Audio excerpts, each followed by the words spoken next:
Friend, तो आज हम लोग देखने वाले हैं क्लास टेंथ का साइंस। क्लास टेंथ का साइंस में जो होता है केमिस्ट्री। केमिस्ट्री का जो पहला चैप्टर है रासायनिक अभिक्रिया एवं समीकरण। रासायनिक अभिक्रिया एवं समीकरण, chemical reaction and equation. Chemical reaction and equation, इस पहले चैप्टर का नाम है रसायन शास्त्र जो आपका है। आज हम देखने वाले हैं इसमें लघु उत्तरीय प्रश्न। लघु उत्तरीय प्रश्न यानी 2 नंबरिया क्वेश्चन को देखने वाले हैं इसमें। तो देखिए इसमें जो देखिए पहला समझिए कि रासायनिक अभिक्रिया एवं समीकरण जो चैप्टर का नाम है। अब रासायनिक अभिक्रिया किसे कहते हैं और रासायनिक समीकरण क्या है। ये रासायनिक अभिक्रिया रासायनिक समीकरण पहले समझना हम लोग को, उसके बाद चैप्टर के अंदर चलेंगे। देखिए देखिए देखिए पहला प्रश्न आता है कि रासायनिक अभिक्रिया क्या है। यहाँ पर चैप्टर का नाम है क्या, रासायनिक अभिक्रिया एवं समीकरण।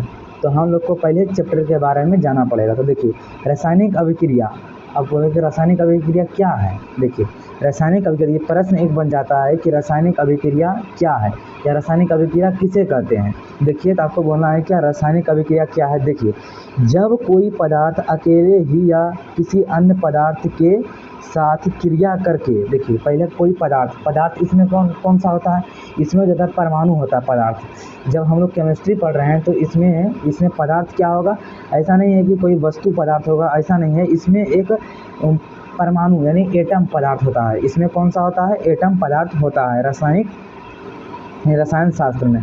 देखिए जब कोई पदार्थ यानी जब कोई परमाणु अकेले ही या किसी अन्य पदार्थ के साथ, मतलब अकेले ही या किसी अन्य परमाणुओं के साथ, पदार्थ यानी परमाणु बोल सकते हैं कि जब कोई पदार्थ अकेले ही या किसी अन्य पदार्थ के साथ क्रिया करके यानी अभिक्रिया करता है, मतलब अकेले ही कर सकता है और दूसरे के साथ भी मिलकर कर सकता है। अकेले भी कर सकता है और दूसरे के साथ भी कर सकता है। तो क्या बोल रहा है कि जब कोई पदार्थ अकेले ही या किसी अन्य पदार्थ के साथ क्रिया करके विभिन्न गुण वाले मतलब अलग अलग गुण वाले, कौन से गुण वाले, अलग अलग गुण वाले एक या एक से अधिक यानी क्या हो रहा है कि जब कोई पदार्थ अकेले ही या किसी अन्य पदार्थ के साथ क्रिया करता है, यानी जब कोई पदार्थ जो होता है वह अकेले ही या किसी अन्य पदार्थ के साथ क्रिया करता है तब वह क्या करता है, अलग अलग गुण वाले एक या एक से नए पदार्थ का निर्माण करता है। यानी जब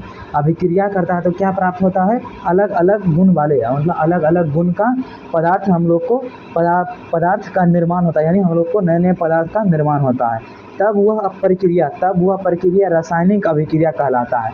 तब वह प्रक्रिया क्या कहलाता है, रासायनिक अभिक्रिया। तो देखिए फिर से समझिए क्या बोल रहा है कि जब कोई पदार्थ अकेले ही या, देखिए इसको समझते हैं, इससे देखिए एग्जाम्पल के थ्रू से समझते हैं हम लोग। देखिए कि जब कोई पदार्थ, माना कि पदार्थ एक हाइड्रोजन है, अकेले ही या किसी अन्य पदार्थ के साथ, यहाँ देखिए अकेले तो नहीं है, किसी अन्य पदार्थ है।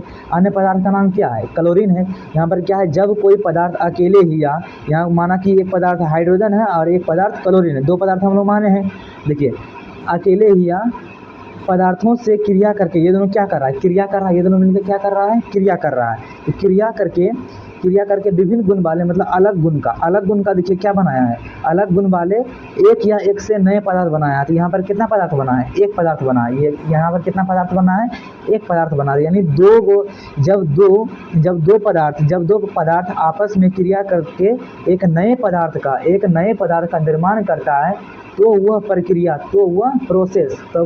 प्रक्रिया क्या कहलाता है, रासायनिक अभिक्रिया कहलाता है। क्या कहलाता है, रासायनिक अभिक्रिया कहलाता है। तो देखिए यहाँ पर क्या है, हाइड्रोजन है और क्लोरीन है, ये दोनों क्या कर रहा है, आपस में अभिक्रिया कर रहा है। क्या कर रहा है, ये दोनों आपस में अभिक्रिया कर रहा है। और अभिक्रिया करने के बाद क्या बनाता है, अभिक्रिया करने के बाद बनाता है ये हाइड्रोक्लोरिक अम्ल यानी HCl। ये किसका निर्माण करता है, हाइड्रोक्लोरिक अम्ल का। और इसका गुण जो होता है वह अलग होता है, और हाइड्रोजन का गुण अलग होता है, क्लोरीन का गुण अलग होता है, और हाइड्रोक्लोरिक अम्ल का गुण तो अलग होता ही है।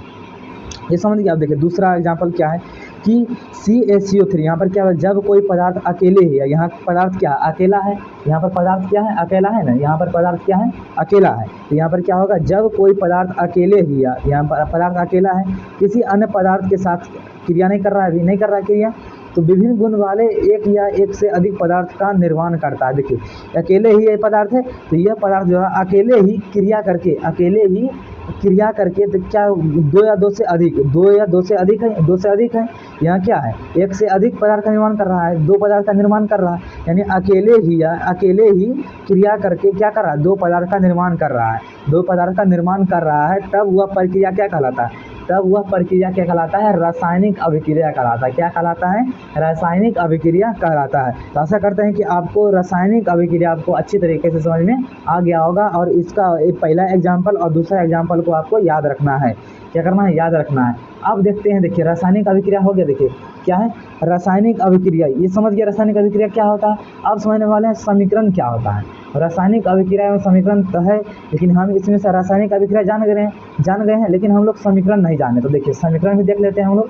देखिए समीकरण में क्या होता है, देखिए समीकरण में होता है क्या, देखिए क्वेश्चन में बन जाता है कि रासायनिक समीकरण क्या है या रासायनिक समीकरण किसे कहते हैं। ये आपके बोर्ड एग्जाम में पूछा भी गया है कि रासायनिक समीकरण किसे कहते हैं या रासायनिक समीकरण क्या है। तो देखिए इसको कैसे हम लोग क्या लिखेंगे इसके बारे में। देखिए इस किसे कहते हैं कि किसी रासायनिक अभिक्रिया में भाग लेने वाले पदार्थों के, मतलब रासायनिक अभिक्रिया में ये सभी पदार्थ क्या कर रहा था, भाग ले रहा था। ये भी पदार्थ है, ये भी पदार्थ है, ये भी क्या है, पदार्थ है, ये भी पदार्थ है, ये सभी क्या है, पदार्थ है। तो क्या बोल रहा है, किसी रासायनिक अभिक्रिया में भाग लेने वाले, यानी कोई भी ऐसा पदार्थ होगा जो रासायनिक अभिक्रिया में भाग लेना चाहता है, तो पदार्थों के संकेत, पदार्थ के संकेत जिसने किसी को सूचित किया जाता है, न्यूटन है, तो उसको शॉर्ट में क्या लिखते हैं हम लोग, बड़ी एन लिखते हैं। जैसे कोई एम्पियर है, एम्पियर पूरा नहीं लिखते हैं, शॉर्ट में क्या लिखते हैं, ए लिख देते हैं। जैसे आपका नाम हो गया, आपका नाम अगर पूरा नहीं लिखते हैं तो आप शॉर्ट में क्या लिखते हैं, एस लिखते हैं, चाहे एन लिखते हैं, चाहे ओ लिखते हैं। जिस लेटर से आपका नाम शुरू होता है उसका आप क्या करते हैं, संकेत लिखते हैं। तो उसी तरह इसका क्या होता है, रासायनिक अभिक्रिया में पदार्थों का भी ठीक उसी प्रकार होता है। यानी किसी रासायनिक अभिक्रिया में भाग लेने वाले पदार्थों के संकेत एवं सूत्रों की सहायता से उस अभिक्रिया का छोटा रूप रासायनिक समीकरण कहलाता है। देखिए समझिए यहाँ पर, यानी क्या बोल रहा है कि पदार्थ का संकेत दीजिए या उस पदार्थ का सूत्र लिखिए। देखिए ये क्या है, हाइड्रोजन है, हाइड्रोजन का सूत्र क्या होता है, H होता है। तो हाइड्रोजन क्या दिए, H दिए। अब यहाँ क्या CaCO3, इसका नाम होता है कैल्शियम कार्बोनेट होता है। अब हम तो ये इतना कैल्शियम कार्बोनेट इतना बड़ा तो लिखेंगे नहीं, इसलिए हम लोग क्या करते हैं, शॉर्ट में इसका सूत्र ही लिख देते हैं। क्या करते हैं, कैल्शियम कार्बोनेट का हम लोग इसका सूत्र ही लिख देते हैं। इसीलिए ये क्या हो गया, छोटा रूप हो गया।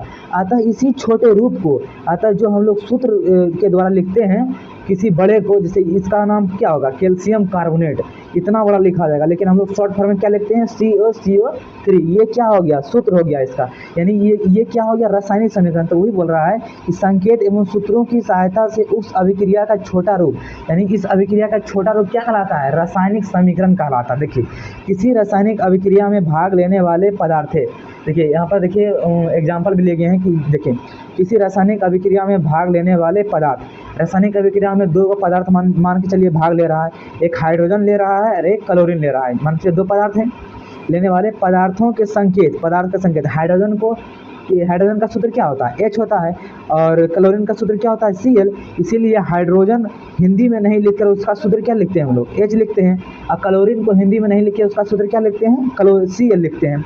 अतः सूत्रों की सहायता से उस अभिक्रिया का, यानी ये क्या, ये अभिक्रिया कितना बन गया, छोटा बन गया। नहीं तो अब हिंदी में हम लोग लिखते हैं हाइड्रोजन प्लस क्लोरीन बराबर हाइड्रोक्लोरिक अम्ल, इतना बड़ा चल जाता। लेकिन हम लोग इसको शॉर्ट फॉर्म में क्या लिखते हैं, H + Cl बराबर क्या बनता है, HCl, कितना छोटा है।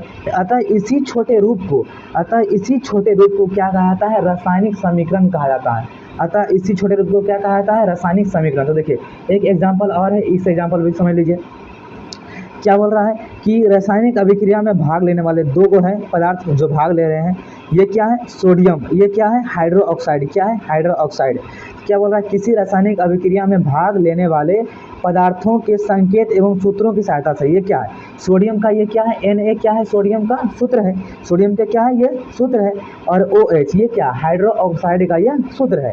संकेत एवं सूत्रों की सहायता से हम लोग क्या करते हैं, रासायनिक अभिक्रिया करा रहे हैं। तो उस अभिक्रिया का छोटा रूप, यानी इस अभिक्रिया का जो छोटा रूप है वही क्या कहलाता है, रासायनिक समीकरण कहलाता है। यानी Na यानी सोडियम जो होता है, अगर इसको हिंदी में लिखते कितना बड़ा चल जाता है, सोडियम प्लस हाइड्रोक्साइड बराबर सोडियम हाइड्रोक्साइड, इतना बड़ा लिखते हैं। लेकिन इतना बड़ा नहीं लिखा जाता, उसको शॉर्ट फॉर्म में क्या लिखते हैं, Na + OH, यानी सोडियम का सूत्र लिखते हैं और हाइड्रोक्साइड का सूत्र लिखते हैं, और बराबर में क्या देते हैं, सोडियम हाइड्रा ऑक्साइड। तो आशा करते हैं कि आपको ये रासायनिक समीकरण और रासायनिक अभिक्रिया अच्छी तरीके से समझ में आ गया होगा।